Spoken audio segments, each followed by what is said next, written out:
दोस्तों ये वीडियो देखने से पहले आप हमारा चैनल ज़रूर सब्सक्राइब करें और घंटी का बटन दबाएं ताकि हर नई आने वाली वीडियो आपको पहले मिल सके। औज़ु बिल्लाहि मिनश शैतानिर रजीम, बिस्मिल्लाहिर रहमानिर रहीम। अल्लाहुम्मा सल्लि अला मुहम्मद व आले मुहम्मद बिअददिल मुज़म्मिल वल खसाइस।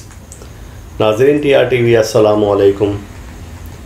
नाज़रीन हमारे चैनल के सब्सक्राइबर हैं और फ़ोन पर अमूमन रब्ता करते रहते हैं। सलमान साहब कराची से हैं और इन्होंने ख्वाहिश ज़ाहिर की कि उल्लू की तस्खीर पर कोई ऐसी वीडियो बनाई जाए कि जिससे हम अपने काम लें। और दूसरे उन्होंने फिर पूछा कि आप हमें बताएं कि सहराई उल्लू क्या है और इसकी अक़साम कैसी हैं और किस तरह से काम देता है। लिहाजा उल्लू जो है, ये तो सबसे पहले मैं आपसे बात बता दूं कि अमूमन वो लोग जो कि काले इल्म करते हैं वो इसका इस्तेमाल करते हैं। इसके खून से तावीज़ात भी लिखे जाते हैं। ये नहस से अकबर है, परिंदों में सबसे ज़्यादा नहस है, तो इस वजह से इसका इस्तेमाल करते हैं। इसके पर से भी तावीज़ लिखे जाते हैं, इसकी हड्डी से भी बहुत कुछ किया जाता है।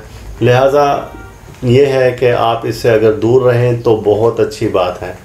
हाँ, ये है कि उल्लू जो जानवर है, तो उल्लू नुमा एक परिंदा आम तौर पर तो आप शहरों में देखते हैं जो कि छोटे साइज़ का होता है, कबूतर से छोटा साइज़ होता है, वो उल्लू नुमा परिंदा होता है। लेकिन जो वैसे उल्लू होता है वो साइज़ में तकरीबन चील के साइज़ जितना होता है और वो जंगलों में और सहराओं में पाया जाता है। उसका हुजम काफ़ी बड़ा होता है, यानी कि शाहीन जितना होता है या चील जितना होता है, काब जितना होता है, और वो प्योर वो उल्लू होता है जो कि इन चीज़ों में काम देता है। और इसी तरीके से हमने इस्लामाबाद में देखा, जहाँ पर हमारी रिहाइश थी, वहाँ पर एक बार पिछले साल सर्दियों के सीज़न में बर्फ़ानी उल्लू का दो जोड़े आए और वो साइज़ में बड़े थे और बिल्कुल हमारे सामने ही वो बैठे रहे तकरीबन 3-4 घंटा तक, और वो सफ़ेद कलर के थे, बर्फ़ानी उल्लू थे। जब वहाँ पर पहाड़ों पर ज़्यादा बर्फ़ हो जाती है तो फिर वो इस साइड पर गर्म इलाकों की तरफ आ जाते हैं। तो वो हमने खुद इससे पहले किसी जगह पर नहीं देखे थे, और वो उल्लू ऐसे थे जो बर्फ़ानी उल्लू थे। जिस तरह से कबूतरों की एक किस्म होती है और वो हवा में कलाबाजी करते खा लेते हैं और एक ही जगह पर उड़ते उड़ते ठहराव कर लेते हैं कि जैसे कि हेलीकॉप्टर खड़ा हो। इसी तरह से वो उल्लू काफ़ी देर तक हवा में एक जगह पर ही खड़े रहे, पर मारते रहे, और उसी तरह से वो खिलौना कबूतर एक तरह जैसे होते हैं तो वैसे वो खेलते रहे। उस उल्लू की भी बड़ी अफादियत है, लेकिन वो तमाम सिफली या काले इल्म में इस्तेमाल होते हैं, तो हमें इन चीज़ों से गुरेज करना चाहिए। अब इसकी तस्खीर के बारे में मुख्तलिफ़ हवाला जात मिलते हैं। इस पर कई लोगों ने किताबें भी लिखी हैं, कई मज़ामीन भी लिखे हैं।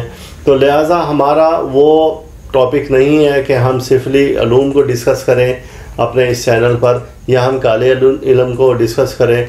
सबसे बड़ा मौज़ा हमारे पास कुरान पाक है। हमारे पास जब सब काम कुरान पाक से हो जाते हैं, कुरानी आयात मुबारक से हो जाते हैं, इस्माए इलाही से हो जाते हैं, तो हमें फिर इधर उधर देखने की कोई ज़रूरत नहीं है। हमें कुरान से ही मदद लेनी चाहिए और कुरान को ही अपना मददगार समझना चाहिए और अल्लाह को ही अपना मददगार समझना चाहिए। तो इंशाअल्लाह ताला मज़ीद हम कुरानी आयात पर ज़रूर वीडियो बनाएंगे और सूरह मुज़म्मिल पर ख़ास तौर से, जैसे पहले भी हमने वीडियो बनाई है, तो आपको ऐसी वीडियो बनाकर बताएंगे कि जिसमें परिंदों की तस्खीर कुरानी आयात मुबारक से होती हैं। अब उसके एक एक अज़ू से कैसे काम लेना है तो वो फिर हम आपको इंशाल्लाह किसी दूसरी वीडियो में बताएंगे। लेकिन वो परिंदा उल्लू नहीं होगा। बहुत से ऐसे हलाल हैं जानवर और परिंदे जिनसे आप काम ले सकते हैं, तिलस्मात उनके बना सकते हैं।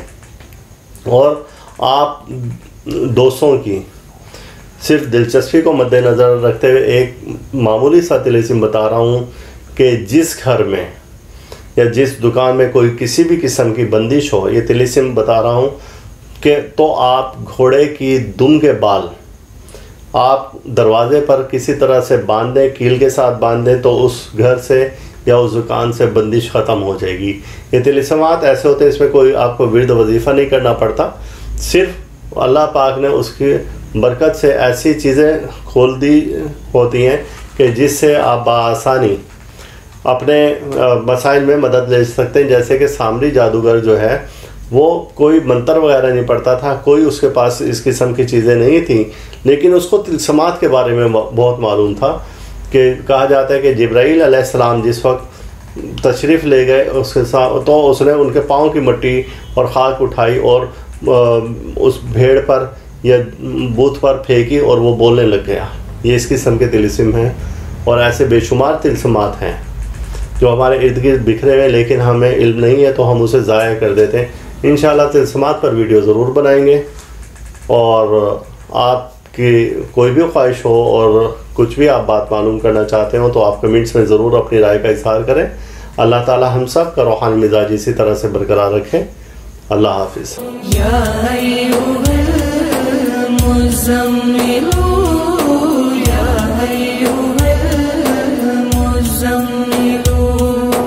اے مرسل